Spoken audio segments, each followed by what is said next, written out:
Good morning all.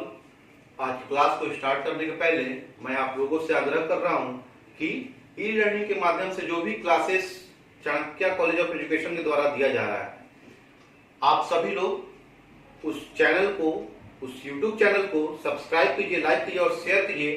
Share इसलिए ताकि जो भी स्टूडेंट आज तक जुड़ नहीं पाए हैं इस यूट्यूब चैनल से, वे जुड़े और अपने अपने क्लास के अनुसार से अपने अपने प्रोफेसर्स का लेक्चर्स सुन सके और अपने शिक्षण कार्य को पूरा कर सके। तो आइए अब हम क्लास को आगे ले चलते हैं और हम लोग आज बीएड सेकेंड ईयर से पेपर C10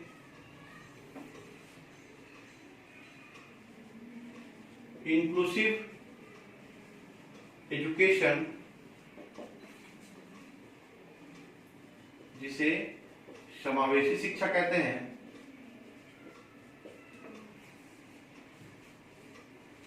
इसके अंतर्गत हम लोग यूनिट फर्स्ट से चैप्टर नंबर 4 को देख रहे थे और लास्ट क्लास में हम लोगों ने देखा था कि एक आदर्श प्रधानाध्यापक के गुण कौन कौन से होने चाहिए।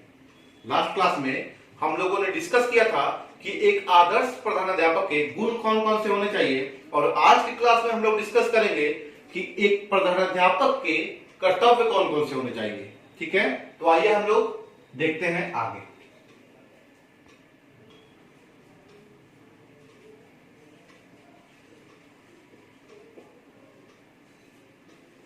प्रधानाचार्य के कर्तव्य और प्रबंधन कौशल, अर्थात एक प्रधानाचार्य के कर्तव्य कौन कौन से होने चाहिए, क्या क्या ड्यूटीज होनी चाहिए, वो प्रधानाध्यापक कौन कौन सा काम करे, इसके बारे में हम लोग डिटेल्स देखेंगे। तो अब हम देखेंगे कि प्रधानाचार्य के कर्तव्य और प्रबंधन कौशल, एक प्रधानाचार्य के कर्तव्य कौन कौन से हैं और उनका प्रबंधन कौशल कौन कौन सा है, अर्थात उनके ड्यूटीज क्या है और मैनेजमेंट स्किल क्या क्या है। किसी भी प्रधानाध्यापक का एक कर्तव्य क्या होना चाहिए और उसके पास कौन कौन सा प्रबंधन कौशल होना चाहिए, उसको देखते हैं। तो कर्तव्य और प्रबंधन कौशल के लिए इसको 3 भागों में बांटा गया है। जो पहला भाग है वह है कि प्रशासकीय कर्तव्य होना चाहिए, एक प्रधानाध्यापक के पास प्रशासकीय कर्तव्य होना चाहिए। दूसरा जो है वह है शैक्षणिक कर्तव्य होना चाहिए और जो तीसरा है वह है संपर्क कर्तव्य होना चाहिए, अर्थात एक दूसरे से लगाव, एक दूसरे से संपर्क प्रधानाध्यापक का होना चाहिए। अब हम बारी बारी से सबको देखते हैं। तो पहला देखेंगे कि एक प्रधानाध्यापक के पास प्रशासकीय कर्तव्य कौन कौन से होने चाहिए। तो प्रशासकीय कर्तव्य को भी समझने के लिए इसको 2 भागों में बांटेंगे और जो पहला भाग है वह है सामान्य कार्य। प्रशासकीय कर्तव्य का जो पहला काम है वह है सामान्य कार्य और दूसरा कार्य है निरीक्षण कार्य, अर्थात किसी भी चीजों की जांच करना। निरीक्षण को ही जांच करना भी कहते हैं। तो एक प्रधानाध्यापक किसी भी चीजों की जांच कर सकता है, उसी के कार्यों के बारे में दिया गया है। तो अब हम पहले कार्य में चलते हैं जो कि सामान्य कार्य है।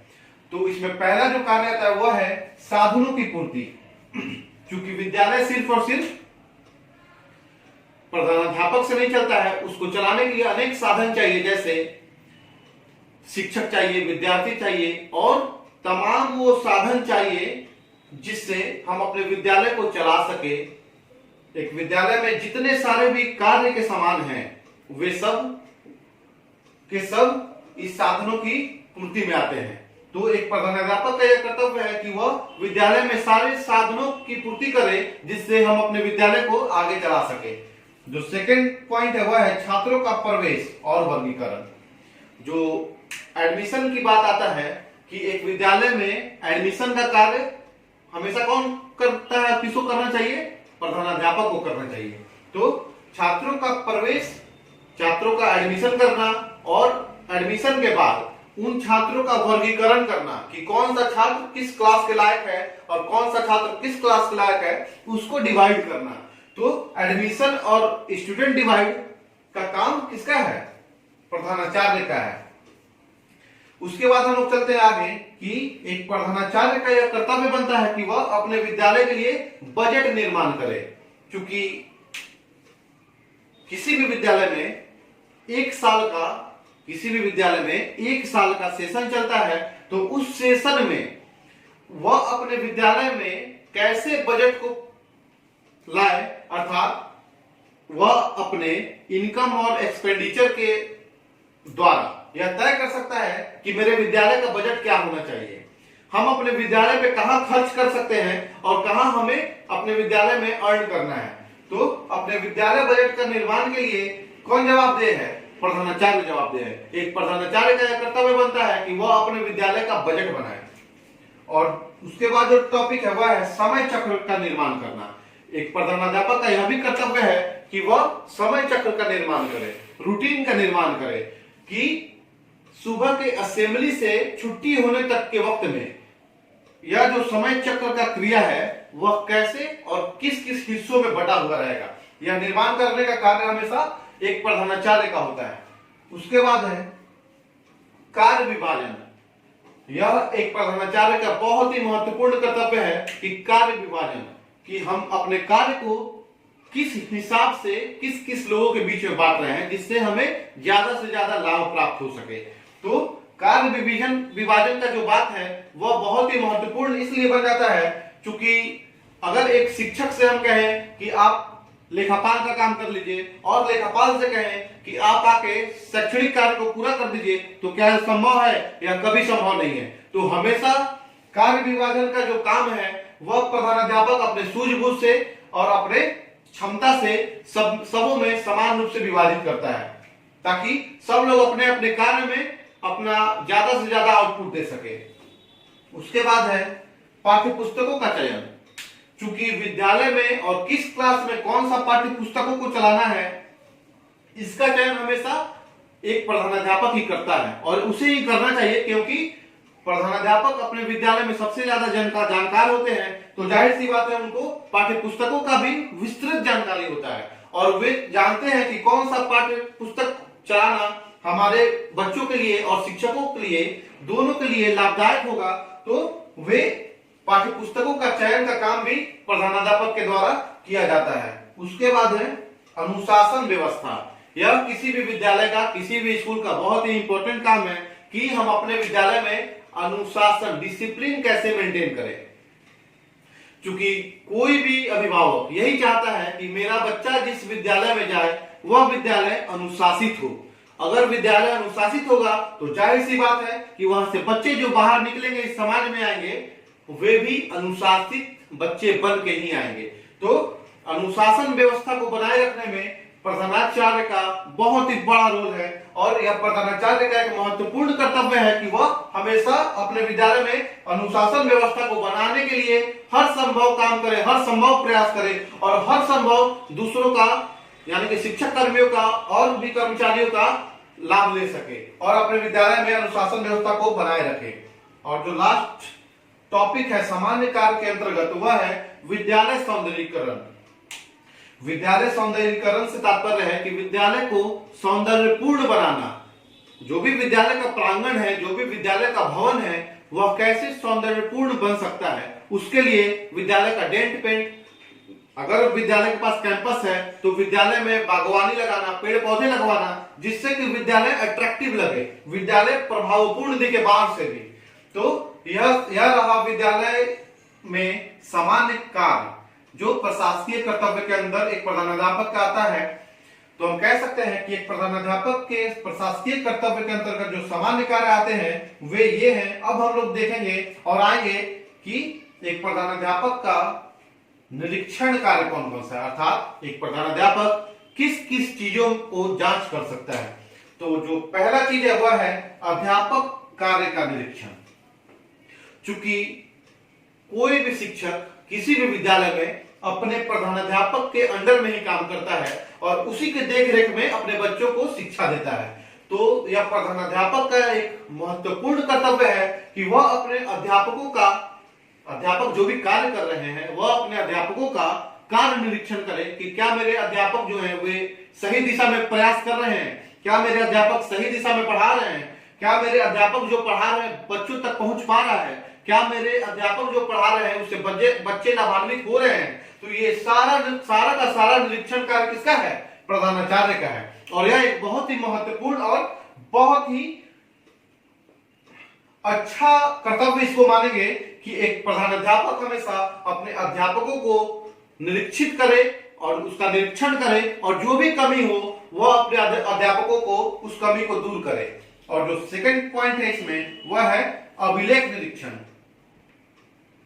अभिलेख निरीक्षण से तात्पर्य है कि हमारे विद्यालय में या किसी भी विद्यालय में जब विद्यालय को चालू किया जाता है और जब विद्यालय को चलाया जाता है तो वहां पे निम्नलिखित प्रकार के अभिलेखों का निम्नलिखित प्रकार के रिकॉर्ड को रखा जाता है। जैसे अभिलेखों की बात करें तो हम कह सकते हैं कि अटेंडेंस रजिस्टर, कैशबुक रजिस्टर कि हम क्या खरीद रहे हैं, कब कब क्या क्या विद्यालय में आ रहा है उसके लिए रजिस्टर, फिर जो भी एकेडमिक कैलेंडर है उसके लिए रजिस्टर कि हमारे विद्यालय में कब क्या होना है, फिर नोटिस रजिस्टर उसके लिए भी, जैसे विभिन्न प्रकार का रजिस्टरों का इसमें जो काम आता है, जो भी अभिलेख को लिखा जाता है, जो भी फीस वगैरह लिया जाता है वे सब के सब अभिलेख में ही शामिल होते हैं। और इन अभिलेखों का निरीक्षण करने का कार्य होता है प्रधानाचार्य का।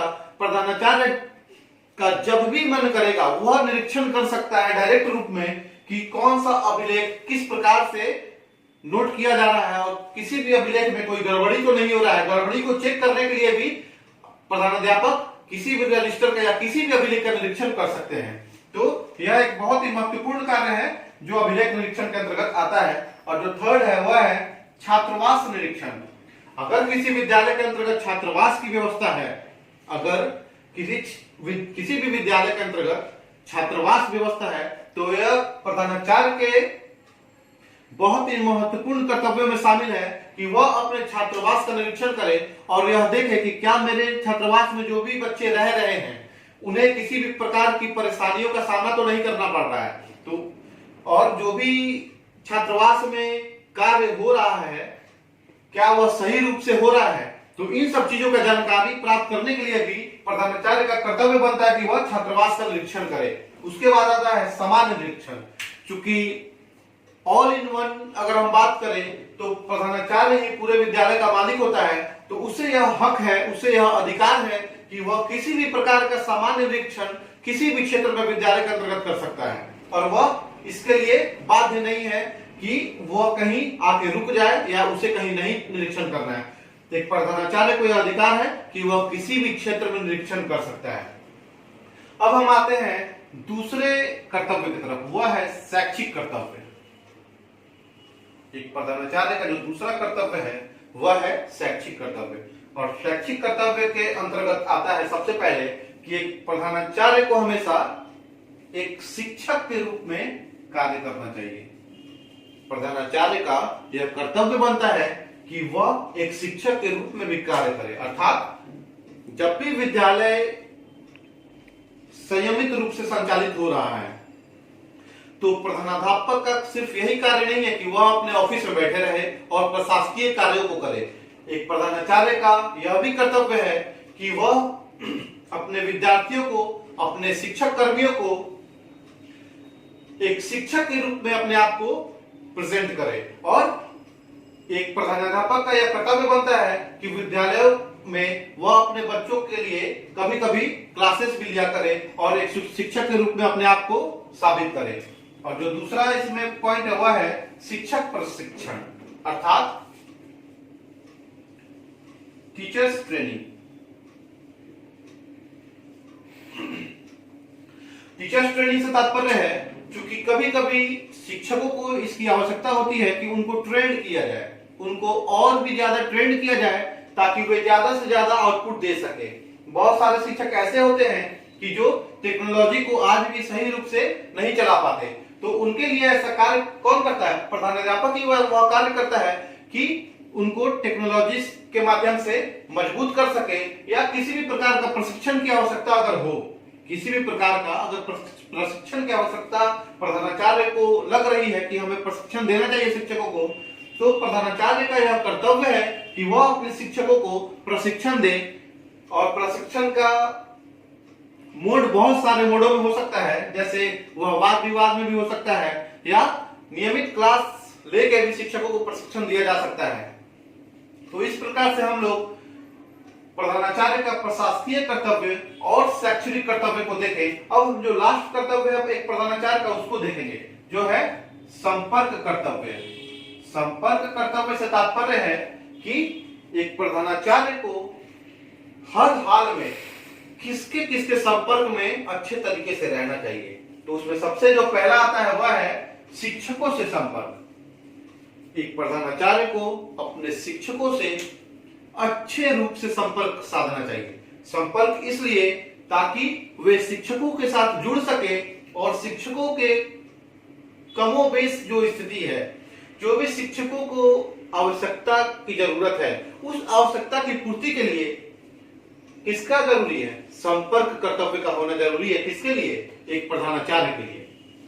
अब दूसरा इसमें जो है वह है कि एक प्रधानाचार्य को हमेशा अपने शिक्षकों के साथ साथ छात्रों से भी संपर्क में रहना चाहिए। छात्रों से संपर्क में रहने का कारण बहुत सारा हो सकता है।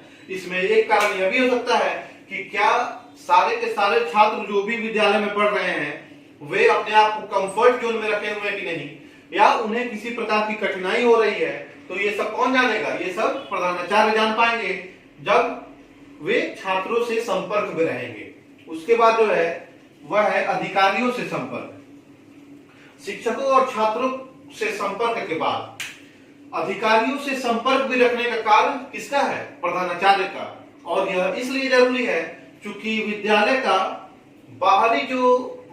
बाहर जो भी अधिकारीगण हैं उनका भी आवश्यकता कभी कभी पड़ता है। तो उसके लिए यह आवश्यक है कि प्रधानाचार्य हमेशा अधिकारियों के टच में रहे, अधिकारियों से संपर्क बनाए रखे, ताकि कभी भी कोई अकस्मात जरूरत आन पड़े तो वह अपने कार्य को आसानी से सिद्ध कर पाए। और उसके बाद है अभिभावकों से संपर्क।